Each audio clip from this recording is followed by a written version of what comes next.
If you like the video, subscribe our channel and press bell icon to get the notification of new videos. Thank you.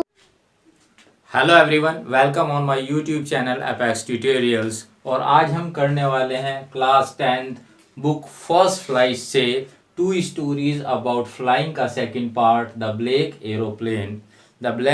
Aeroplane, जिसका first part था his first flight. तो second part आइए शुरू करते हैं। Summary, this is a mysterious story. ये एक रहस्यमय कहानी है जिसमें राइटर जो डकोटा एरोप्लेन उड़ा रहा था काले बादलों में फंस जाता है और फिर एक ब्लैक एरोप्लेन उसकी मदद करता है। लेकिन हैरानी की बात यह है कि उस ब्लैक एरोप्लेन और उसके पायलट का कहीं पता नहीं चलता है। अब डीपली फुल समरी की तरफ चलते हैं। राइटर खुद इस स्टोरी को नैरेट कर रहा है। कहता है कि वो रात के लगभग 1 बजे एरोप्लेन लेकर उड़ा। उसके पीछे ईस्ट से चांद निकला था, तारे उसके ऊपर खुले आसमान में चमक रहे थे। वो अपना डकोटा एरोप्लेन फ्रांस के ऊपर से वापस इंग्लैंड की ओर उड़ा रहा था। वो अपनी हॉलीडेज के बारे में सोच रहा था और अपनी फैमिली से मिलने के लिए एक्साइटेड था। उसने पेरिस के कंट्रोल रूम से बात करने का फैसला किया। उसने रेडियो का स्विच दबाया। उसने बताया कि वो इंग्लैंड की ओर जा रहा है। पेरिस कंट्रोल रूम में उसे पहचान लिया गया और उसे 12 डिग्री वेस्ट की ओर टर्न करने के लिए कहा गया। उसने second and last fuel tank को ऑन किया और साथ ही 12 डिग्री वेस्ट की डायरेक्शन ली। सब कुछ बिल्कुल सही चल रहा था। वो पेरिस को 150 किलोमीटर पीछे छोड़ चुका था और वो आशा कर रहा था कि वो सुबह का नाश्ता इंग्लैंड में करेगा। ये सब सोच ही रहा था कि बादलों का एक तूफान दिखाई दिया। वे उसके सामने काले पहाड़ जैसे नजर आते थे। वो जानता था कि वो ऊपर से नहीं उड़ सकता था और इतना फ्यूल नहीं था कि नॉर्थ या साउथ की ओर से उड़ सके।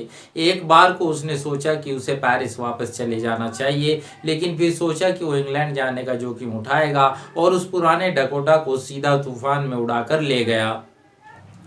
बादलों में हर चीज अचानक काली लगने लगी। एरोप्लेन से बाहर कुछ भी देखना इम्पॉसिबल था। एरोप्लेन हवा में उछलने और बल खाने लगा। उसने कंपास की ओर देखा। कंपास की सुई चारों तरफ घूमती ही जा रही थी। वो खराब हो गया था। दूसरे इंस्ट्रूमेंट्स भी अचानक रुक गए थे। फिर उसने रेडियो ट्राई किया, लेकिन कंट्रोल रूम से कोई जवाब नहीं आया। वो तूफान में खो गया था।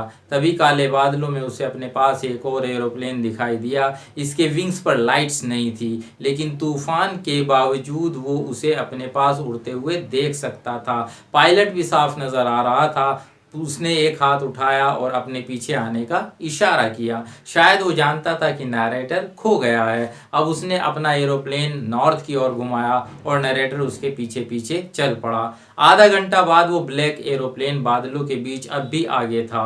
ओल्ड डकोटा की टंकी में अब केवल 5 या 10 मिनट की उड़ान के लिए फ्यूल बचा था। ऑथर फिर से डर गया, लेकिन वो अब नीचे उतरने लगा और डकोटा भी उसके पीछे पीछे उतरता चला गया। अचानक नैरेटर बादलों से बाहर आ गया था और उसे अपने सामने लाइट्स की रोज दिखाई दी। ये रनवे था, एक एयरपोर्ट।